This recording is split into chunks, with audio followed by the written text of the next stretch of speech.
masanay ka. Pagpakawan, jakpon may pamindwa. Nagsarita man yung ti patapos ni ading, lumakaanak ay kumulding tumanen. Kung magustuhan ay akpas pasuknutin, uray kastang di na paulit-ulitin.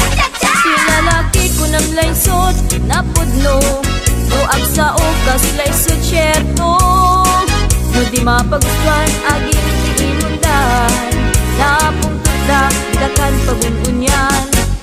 Cha-cha-cha, ading masikukan sa When manong sikati kapuna, nagdakelen, permiti busog na.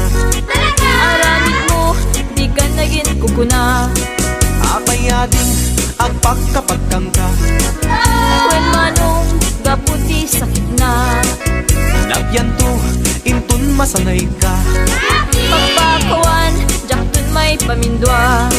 Nagsarita man yung ti patapos ni ading, lumakaanak ay kumulding tumanen. Hindi mo pagustuhan ay akpas pasuknutin, uray kastano di na paulit-ulitin. Lalaki ko ng laysot na pudno, noag sa okas laysot syerto. No di mapagustuhan aging imundan, napungtod da di dakan pagununyan. Cha-cha-cha, ading masikukan sa When manong sikati kapuna, nagdakelen, permiti busog na. aramid mo, di ka naging kukuna. Nagsarita man yung ti patapos ni ading, lumakaanak ay kumulding tumanen. Kung di mo pagustuhan ay agpas pasugnutin, uray kastano di na paulit-ulitin. Pinalaki ko ng laysot na pudno, noag sa ukas laysot syerto. No di mapagustuhan aging imundan, napungtod ka di dakan pagununyan.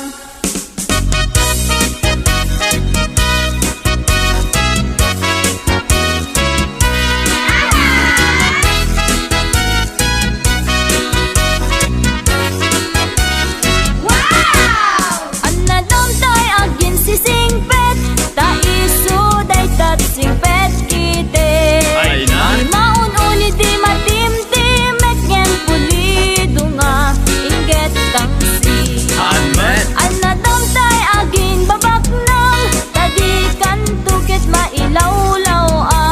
Uro agayat na siya to asin sinan masupon supot inda pakirelasyonan. Kilada? Anadamtay na sexy unay, tadikan tuket masapa amatay. Tatay sexy ang makapakatay, kitabol sa putawan na bay. Anadamtay na tamrit unay, sigurado bastos dayta. Babain na ka nga asawa na, aglalalo dorupat kwarta.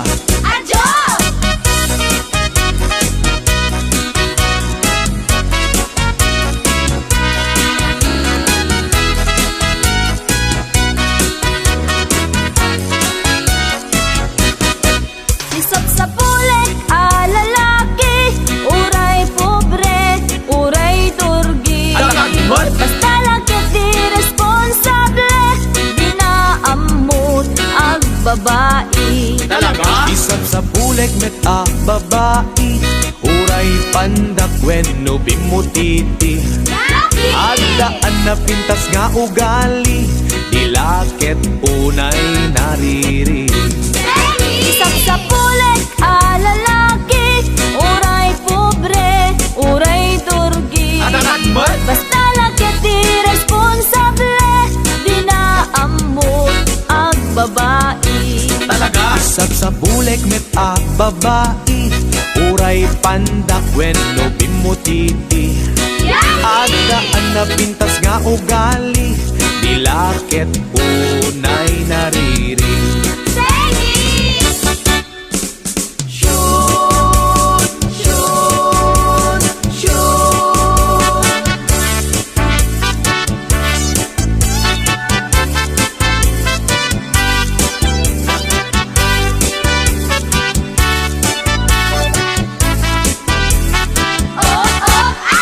daytoy nga okasyon, inak nga rut ita ikansyon. Ipadas ko ang nagbakasyon, iti naggapuak a poblasyon.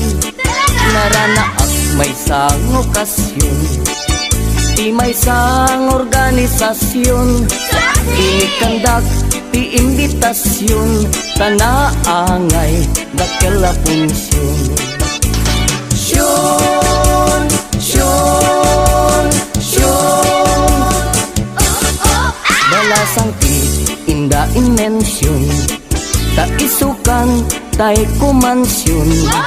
Kantaen na ngay dedikasyon, kada kami nga nakipunsyon. Kinidayak daytay kimansyon, nayatrik nami nagkoneksyon. Ginagusnak nga imbakasyon, napintas abalayda a mansyon.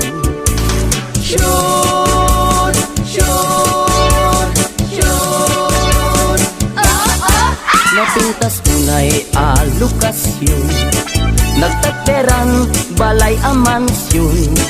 Agbuy-buya ag ti telebisyon, ikalbit na ti injeksyon. Yakon masapul ti permisyon, tay sumeten ti nangimensyon. Gusto nga jakon nagprekusyon, ta nagmayat meten daytoy kondisyon.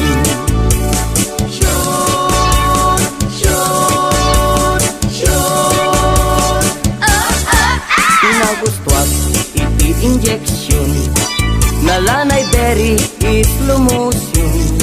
Nalipatan na daytay aksyon, sa idikwan nagkumbulsyon. Binalbaliwak to'y posisyon, pinapidok nga kinumbinasyon. Unam lano mangururasyon, areng eng natay kasla ag kang kansyon. Syon, syon, syon, inimas na iti injeksyon, na duma-duma a posisyon. Nalipatan na tay proteksyon, ta idikwan nagkuntisyon. Kumadulat ta ti populasyon, sa madimet nga paaborsyon.